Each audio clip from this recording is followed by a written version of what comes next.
Hi guys, welcome to a very belated addition to our genetics and biotechnology video series. I thought since you've got your exams coming up next week, that might be useful for you to have one or two more of the videos just focusing on biotechnology. Now in class we did a project around applications of biotechnology, particularly in the area of human disease. So I've just put three of these little PowerPoint slides shows together just to fill in some of the gaps and identify some of the key issues that are associated with the application of biotechnology, specifically to the area of genetics. So this one, which is video number 10 in the genetics and biotechnology series, is on genetic modifications. Now we'd be aware that we have already looked at things like mutations as being changes that can occur in the genetic code. Mutations can occur as a result of exposure to chemicals or different types of radiation, and the changes that occur as a result can be neutral, have no benefit or harm, can actually be beneficial to some organisms or individuals, and then also they can be harmful. So what we're going to focus on here is the actual determined manipulation or change that can occur as a result of our understanding of genetic techniques and what happens within the cell. So the first thing we want to look at is the term biotechnology, and biotechnology is the use of organisms or parts of organisms to make new products. That's a very sort of general definition, and we're going to look at quite a few different applications. Really, any application of technology that involves bio or living organisms. So bio means living, and of course if you study biology you study living things. So it's just the application of technology associated with living organisms. And we've used our applications of biotechnology in a range of different ways, and these include both human health and disease, so diagnosing certain diseases and looking at ways of treating those, developing vaccines, screening tests, even things like assisted reproductive techniques, IVF, cloning, those sorts of procedures. We also will have a quick look at genetically modified foods in the next couple of videos, and also applications of biotechnology in areas of forensic science, particularly to things like paternity testing, where there is some disputed details around who father of a child may be, and also in the area of crime scene investigation, as we, for example, find blood traces, and we can multiply the amount of DNA that we can recover from crime scenes in order to give us enough to analyze and make potential matches. The Human Genome Project we've briefly touched on before too, but this was a project designed to identify the location of every single gene in the human genome. So find out where all the genes were and all the chromosomes, get those huge strands of DNA and try and read what's happening. That project was actually completed earlier in the century. It was a very ambitious project, and the advent of computers was very important here too, because computers gave us the processing power to be able to put this information in and analyze it very, very quickly. And that saved an enormous amount of time. And as a result of our understanding of the human genome, we've now moved the Human Genome Project onto starting to map the genome of a lot of other organisms as well. And of course, we're a fair way down the track with a lot of those now. Why is it important? Well, the knowledge of what genes are where or what particular genes do helps us to identify the effects of different mutations and also the effect of different types of treatments if we can target those specific genes. And some of those will have implications for a specific protein, and others may actually affect the whole general health or appearance of the individual. Going hand in hand with that idea of biotechnology, which is a very broad term, is the idea of genetic engineering. And genetic engineering is a little more specific and really involves the manipulation of the genome of an organism, usually by altering or changing in some way the base sequence of specific genes. Now, it can also result from the transference of genes from one organism to another, And this is something which we call transgenics. It often involves things like bacteria, because bacteria have a very short growth cycle, about 20 minutes, so they double in numbers very, very quickly. So if we can put genes into bacteria and allow them to copy those genes, then that gives us a big supply. Or if we can get them to actually express those genes, then the genes can actually produce the proteins, or at least code for the production of the proteins that we can then gather as well. And that's particularly applicable in the production of insulin to treat diabetes.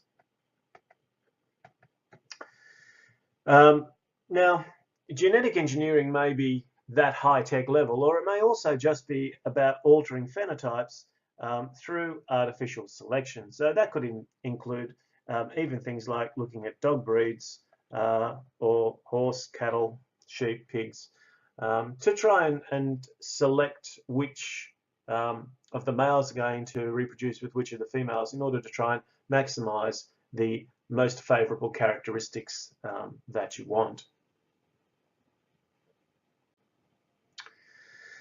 So we'll have a look at a couple of applications of our understanding of genetic engineering and biotechnology. The first of those that we're going to look at is environmental applications. And environmental applications are fairly important because we know that with the amount of tankers running around the world delivering supplies, we have had already recorded a couple of very significant oil spills, and these ones can have quite devastating effects on the sea life and also the shore life, any of the organisms that live on the boundaries between the land and the sea.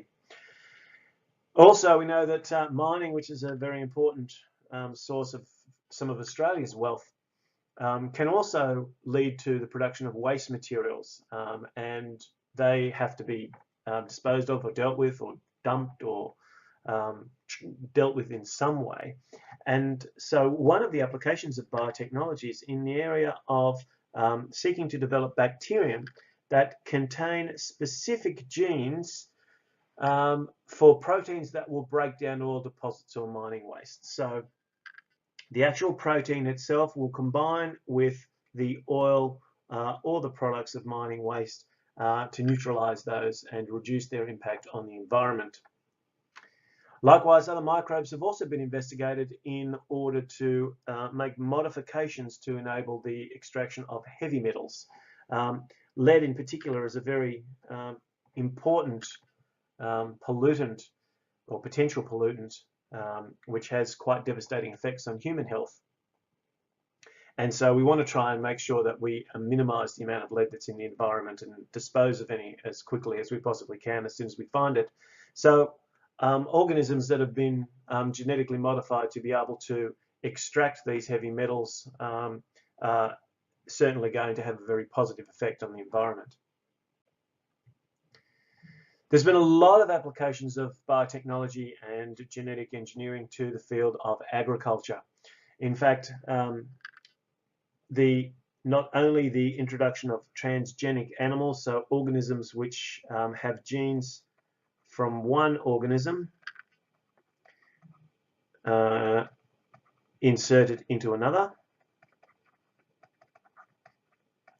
and usually those are for favorable things, favorable qualities, or sometimes they might be to develop resistance to certain types of diseases. They may be fast growing. There's all sorts of different things, and there's some cases of crosses between different plant species and also between plants and animal species. So there's lots of research in this area. What it leads to, though, are these GMOs, or genetically modified organisms. And this includes both crops and livestock, so plants and animals. Sometimes it's about resistance to disease or pesticides. Sometimes it's about growth rates, trying to get the organism to grow quicker. We do know that where this has been applied in certain types of livestock, that one of the consequences can be some severe health issues for animals whose bodies are growing just so fast in order to get them ready for market. but quicker than the limbs, for example, may be able to develop and support that sort of weight. And we see this particularly in animals like pigs.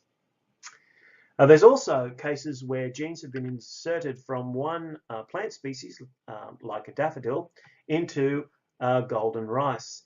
This is one particular application where the modified rice actually produces higher amounts of vitamin A. So you would get more vitamin A from eating golden rice than the non-genetically modified rice. So this is just another application of where we might be able to use our knowledge of genes and how they operate. And the third area to quickly look at is the area of DNA profiling. And because DNA is so unique, it can produce something that's like a fingerprint, something that is very specific to an individual. What this means is that we can use DNA testing to identify paternity. So if we compare father and mother and child, what we find is that when we look at DNA, we find a series of bands that come down. And we don't really need to look at this in a lot of detail. But if we find the banding that kind of corresponds to both the father and the mother from the child, then we start to conclude certain things about the parenting of this particular child. So we can see that once we look at certain types of bands of DNA or strands of DNA, and we look at whether there is a match with the mother, then we can identify the relationship between the child and the mother. And then if we find other bands correspond to bands in the father, then we can say this obviously was the father. If, of course, there's, so this could be father 1, father 2, and we don't know which one is the real father. But then if this one has some bands that actually don't correspond to any of the child's, then clearly this one cannot be the father. These are just some different applications of biotechnology and genetic engineering. And we'll look at some of the implications of these applications in the next video. Thanks for watching.